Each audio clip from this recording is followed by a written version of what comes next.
ऊस लागवडीमध्ये पहिला स्टेप हा आहे की आपण पहिली आळवणी ही करावी। पहिली आळवणी केल्यानंतर खूप छान पद्धतीने ऊसामध्ये वाढ होते। तर पहिली आळवणी खूप महत्त्वाची आहे। ऊसाच्या वाढीसाठी ही आळवणी खूप महत्त्वाची आहे। महागणपती कृषी मराठी यूट्यूब चॅनलमध्ये सर्व शेतकरी बांधवांना स्वागत आहे। तर आज आम्ही ऊसाच्या लावणीच्या प्लॉटमध्ये आहोत। 2 सरीमधला अंतर आम्ही 5 फूट ठेवलेला आहे आणि 2 रोपांमधला अंतर आम्ही 2 फूट ठेवलेला आहे। तर ह्या पद्धतीने आम्ही ही लावण केलेली आहे। लावण करून 15 दिवस कंप्लीट झालेले आहेत। तर आपण बघू शकता ह्या पद्धतीने डेव्हलपमेंट झालेली आहे।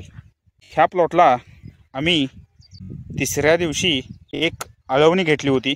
आळवणीमध्ये आम्ही ह्या प्लॉटला ह्युमिक ॲसिड वापरलं होतं। ह्युमिक ॲसिड वापरल्याने ऊसांच्या मुळ्यांची संख्या जास्त होते आणि ऊसांच्या मुळ्यांची वाढ ही चांगल्या पद्धतीने होते। तर ह्युमिक ॲसिड मुळ्यांच्या वाढीसाठी, रूट्स डेव्हलपमेंटसाठी खूप आवश्यक आहे। त्यानंतर आम्ही रेडोमिल गोल्ड हे बुरशीनाशक, हे फंगीसाइड आम्ही वापरलेलं होतं। 20 ग्रॅम प्रतिपंप ह्या पद्धतीने आम्ही रेडोमिल गोल्ड हे बुरशीनाशक आम्ही वापरलेलं होतं। वॉटर सॉल्युबल फर्टिलायझर हे वापरलेलं होतं।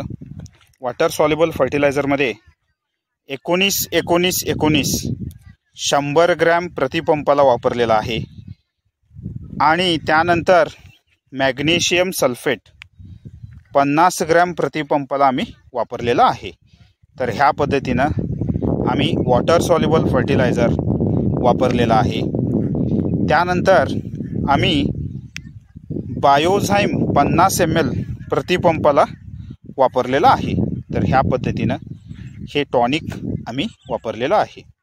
आणि कीट नियंत्रणसाठी आम्ही क्लोरोपायरीफॉस 20% 20% EC हे कीटकनाशक 20 ml प्रतिपंपाला ह्या पद्धतीनं आम्ही कीटकनाशक वापरलेलं आहे।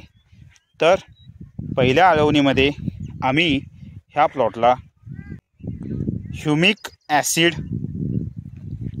19-19-19 water soluble fertiliser, magnesium sulphate, Ridomil gold, Biozyme आणि क्लोरोपायरीफॉस 20 EC ह्या पद्धतीने आम्ही हे सर्व पहिल्या आळवणीला वापरलेलं आहे। तर वॉटर सॉल्युबल फर्टिलायझर हे खूप आवश्यक असतात। तर वॉटर सॉल्युबल फर्टिलायझरचा वापर आपण करावा। तर ऊसाच्या वाढीसाठी वॉटर सॉल्युबल फर्टिलायझर खूप महत्त्वाचे आहेत। तर ह्या पद्धतीनं आम्ही ह्या प्लॉटला पहिली आळवणी केलेली आहे। तर आपण बघू शकता ह्या पद्धतीनं ग्रोथ वाढ झालेली आहे। तर भेटूया नेक्स्ट व्हिडिओमध्ये। थँक्यू, धन्यवाद।